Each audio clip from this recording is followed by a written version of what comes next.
Hello दोस्तों। तो last tutorial में हमने टपल्स के बारे में पढ़ा था। इस ट्यूटोरियल में हम सेट्स के बारे में पढ़ेंगे। तो जैसे मैं आपको बता दूं कि ये जो टपल है, सेट है, और आगे हम डिक्शनरीज पढ़ेंगे। तो इनको ना सीक्वेंस डेटा टाइप्स बोला जाता है। अब सीक्वेंस डेटा टाइप्स क्यों? क्योंकि इसमें ना नंबर ऑफ एलिमेंट्स स्टोर्ड होता है, फर्स्ट थिंग। और जो नंबर ऑफ एलिमेंट्स होते हैं उनको हम कॉमा दे के सेपरेट करते हैं, जैसे टपल वाले ट्यूटोरियल्स में हमने किया था। ठीक है, सिमिलरली हम सेट में भी करेंगे। तो सेट से रिलेटेड ना मैं कुछ इंपॉर्टेंट पॉइंट्स पहले आपको बताऊंगा जो एमसीक्यूज के लिए भी इंपॉर्टेंट है, और उसके बाद हम इसको जुपिटर नोटबुक में एग्जीक्यूट करेंगे। साथ ही में इसको आप नोट्स की तरह यूज़ कर सकते हो। जो स्क्रीन आप देख रहे हो, इसका लिंक भी मैं आपको डिस्क्रिप्शन बॉक्स में प्रोवाइड कर दूंगा। ठीक है। तो first thing related to this is set is unordered collection. तो पहला पॉइंट आपको ये ध्यान रखना है कि ये अनऑर्डर्ड है। इट मीन्स दैट इसमें कोई इंडेक्स नहीं है। जैसे हमने टपल में देखा था कि इंडेक्स है, राइट। स्ट्रिंग में भी क्या देखा था हमने कि इंडेक्स है, लेकिन इसमें कोई भी इंडेक्स नहीं होता है। This is the first point. Second point, यहाँ पे नो डुप्लीकेट एलिमेंट्स। आप यहाँ पे देख रहे हो कि सेट्स में डुप्लीकेट एलिमेंट्स होते नहीं है। वैसे मैं आपको बता दूँ, सेट ना वेरी सिमिलर है जो हमने 8 9 10th में पढ़ा था। ये वही सेट्स है ऑलमोस्ट। क्योंकि सेट में हमने पढ़ा था ना, जैसे यूनियन ऑपरेशन, इंटरसेक्शन होता है, डिफरेंस निकालते हैं हम सेट्स का, सिमेट्रिक डिफरेंस निकालते हैं। और सेट की बेसिक फंडामेंटल प्रॉपर्टी क्या है कि उसमें डुप्लीकेट एलिमेंट्स नहीं होते हैं। अब अगर हम इसका देखें कि इसका एप्लीकेशन कहाँ होगा रियल वर्ल्ड में, तो अगर मेंबरशिप टेस्ट करनी है, फॉर एग्जांपल मान लीजिए जैसे डिफरेंट क्लब्स एंड कमिटीज़ होती है और उसमें मान लीजिए कुछ मेंबर्स है, राइट। और अगर मुझे टेस्ट करना है कि whether I am a member of let's say cricket club, ठीक है, तो उसका मेंबरशिप कैसे टेस्ट होगा? और ऐसी जगह पे हम सेट्स का यूज़ करेंगे। ठीक है। और ऑफ कोर्स जहाँ पे एलिमेंट डुप्लीकेट वैल्यूज एंट्रीज को रिमूव करना है, वहाँ पे भी हम सेट्स का यूज़ करेंगे। अब देखते हैं सेट्स को डिफाइन कैसे करते हैं। तो इन्होंने जैसे जहाँ पे देखा है, एक तो करली ब्रेसेस यूज करेंगे या फिर सेट फंक्शन का यूज करेंगे टू डिफाइन द सेट्स। अब कैसे? फॉर एग्जाम्पल देखिए, जैसे मैंने ये सेट डिफाइन किया है, यहाँ पे एक बास्केट नाम का सेट है जिसमें एलिमेंट्स क्या है, Apple orange, apple pear orange बनाना। ठीक है। तो ये सेपरेटेड बाय कॉमर्स है, और ये इंक्लोज्ड किससे है? करली ब्रेसेस से, राइट। इधर भी एक करली ब्रेसेस है, इधर भी एक करली ब्रेसेस है। तो हम इससे समझ सकते हैं कि सेट्स को हम कैसे डिफाइन कर सकते हैं। जैसे सेकेंड तरीका क्या है कि यहाँ पे जैसे a is equal to set नाम का फंक्शन यूज़ किया, जिसमें ये इन्होंने डिफरेंट लेटर्स पास किए, तो ये और एक सेट बन गया। ठीक है। अब है कि हम एम्प्टी सेट कैसे क्रिएट करेंगे। तो वो बोल रहे जब एम्प्टी सेट यूज़ करेंगे तो हमको करली ब्रेसेस यूज़ नहीं कर सकते। मतलब अगर ये करली ब्रेसेस अगर मैं खाली छोड़ दूँ और इसके बीच में कोई भी एलिमेंट ना रखूँ, तो एम्प्टी सेट नहीं बनेगा, वो एम्प्टी डिक्शनरी बनेगी। जैसे हम नेक्स्ट इसमें देख सकते हैं डिक्शनरीज में। तो देखिए डिक्शनरी, ये डिक्शनरी बनी। ये हम नेक्स्ट ट्यूटोरियल में भी पढ़ेंगे, बट मैं आपको जस्ट बता रहा हूँ अभी के लिए। तो देखिए ये डिक्शनरी बन गई और इसको एम्प्टी रखा तो ये एम्प्टी डिक्शनरी बनेगी। तो इसका मतलब यही हुआ कि हम जो टपल्स डिफाइन करते थे उसके लिए हम राउंड ब्रैकेट्स यूज़ करते थे। जो सेट्स और डिक्शनरीज यूज डिफाइन करेंगे उसमें हम करली ब्रैकेट्स यूज़ करेंगे। ठीक है। तो ये पॉइंट हो गए। चलिए, मैंने बता दिया आपको कि हम एम्प्टी सेट भी कैसे यूज़ कर सकते हैं। तो दोस्तों आप ये पॉइंट्स खुद से भी पढ़ लेना, क्योंकि ये एमसीक्यूज में पूछे जाते हैं। ठीक है। तो चलिए एक बार इसको ना जुपिटर नोटबुक में एग्जीक्यूट करके देखते हैं। मैं यहीं से ये कमांड ले रहा हूँ, basket is equal to apple and all the other fruits that they have given. और चलिए इसको मैं शिफ्ट एंटर करके मैं रन करता हूँ। और अभी अगर मैं बास्केट को प्रिंट करूँ तो क्या प्रिंट होगा? तो देखिए एप्पल, बनाना, ऑरेंज, पियर। और ओरिजिनल एलिमेंट्स क्या है? एप्पल ऑरेंज बनाना। तो क्या हुआ? एप्पल यहाँ पे भी आया, एप्पल यहाँ पे भी आया, ऑरेंज यहाँ पे भी आया, ऑरेंज यहाँ पे भी आया। लेकिन उसने ना उसको हटा दिया, जो रिपीटेड एलिमेंट्स है वो लेता ही नहीं है। तो एप्पल, उसके बाद उसने लिया बनाना, उसके बाद लिया ऑरेंज, उसके बाद लिया पियर।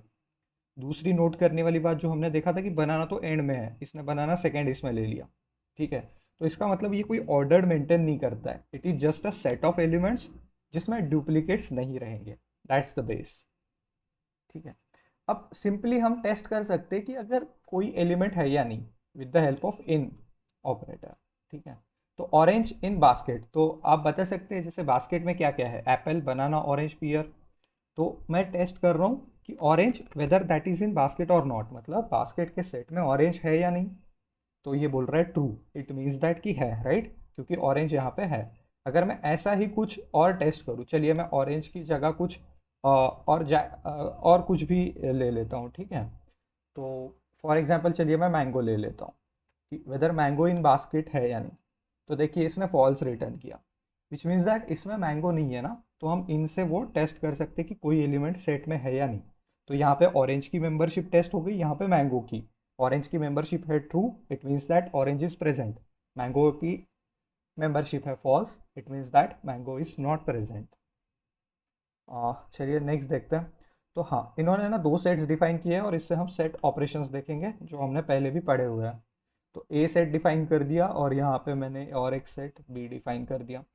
अब देखिए यहाँ पे मैं पहले ए को प्रिंट कर रहा हूँ। तो देखिए ए को इसने क्या क्या प्रिंट किया, A B C D R.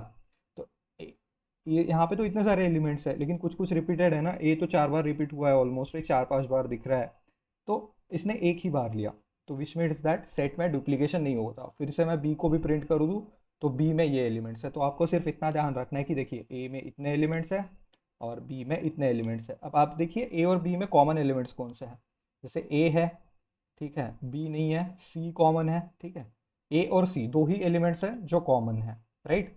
तो ये इंटरसेक्शन ऑपरेशन हो गया। हम यूनियन कर सकते हैं अकॉर्डिंगली, राइट।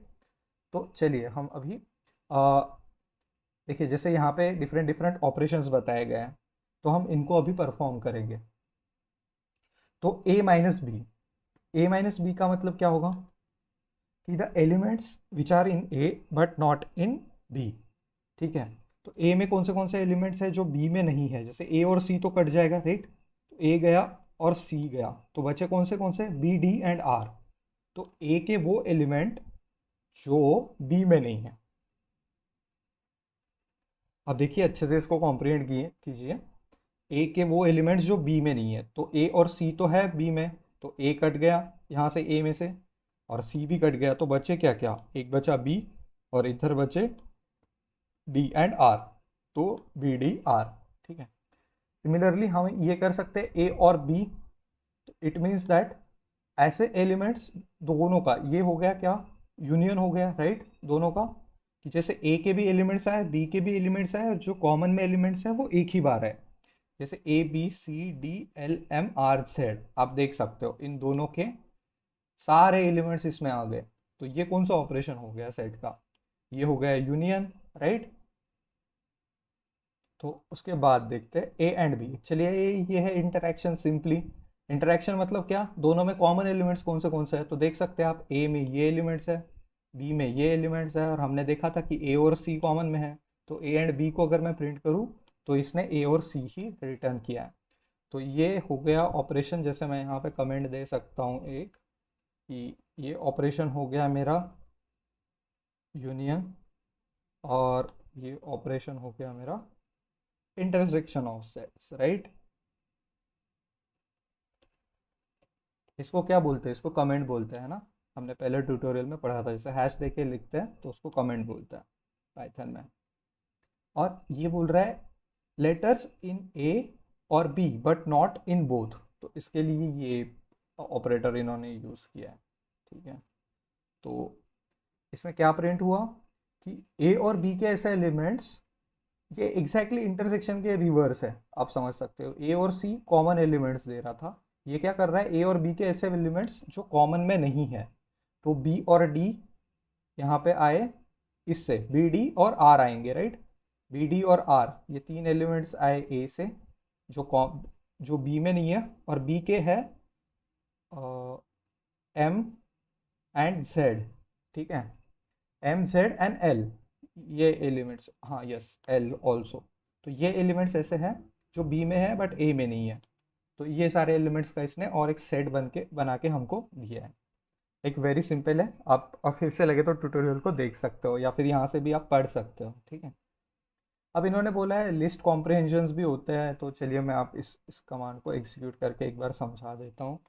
तो अगर मैं ए को प्रिंट करूँ तो डी एंड आर आ रहा है। तो देखिए ये क्या बोल रहा है, X for X in this thing if X not in A B C. अब ये लगने को बहुत कॉम्प्लेक्स लगता है बट वैसे है नहीं। पहली चीज़ इन्होंने क्या की, एक्स नाम का एक वेरिएबल डिफाइन किया फॉर एक्स इन दिस। तो वो एक्स को कहाँ पे चेक करेगा, पहले एक्स की वैल्यू बनेगी ए, फिर बनेगी बी, फिर बनेगी आर, फिर बनेगी ए, क्योंकि ये फॉर लूप है। तो ये स्टार्ट टू एंड तक एक्स को इस वाले स्ट्रिंग में चेक करेगा, मतलब ठीक है, वैल्यू असाइन करेगा। अब ये एलिमेंट, ये सेंटेंस को समझते हैं। If X not in A B C, अगर एक्स ए बी सी में नहीं है, मतलब एक्स की वैल्यू ए भी नहीं हो, बी भी नहीं हो और सी भी नहीं हो, ऐसे एलिमेंट्स यहाँ पे चेक करो और प्रिंट करो। तो चलिए, इसमें से अगर ए निकाल दिया, बी निकाल दिया और सी निकाल दिया, तो बचा क्या? एक तो बचा आर, दूसरा बचा डी, राइट, डी और आर बचे, राइट, फिर से आर बचा, है ना, क्योंकि ए बी सी तो हम निकाल दे रहे हैं।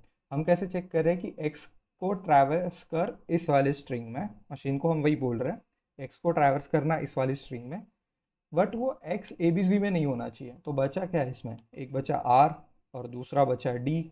तो आर और डी ए में असाइन हो जाएंगे। ए में कौन सी वैल्यू असाइन होगी? आर और डी। देखिए, जैसे मैंने यहाँ पे ए को प्रिंट किया तो उसने आर और डी प्रिंट किया है, ठीक है। तो मैं इसका लिंक आपको दे दूंगा डिस्क्रिप्शन बॉक्स में। चलिए, थैंक यू वेरी मच।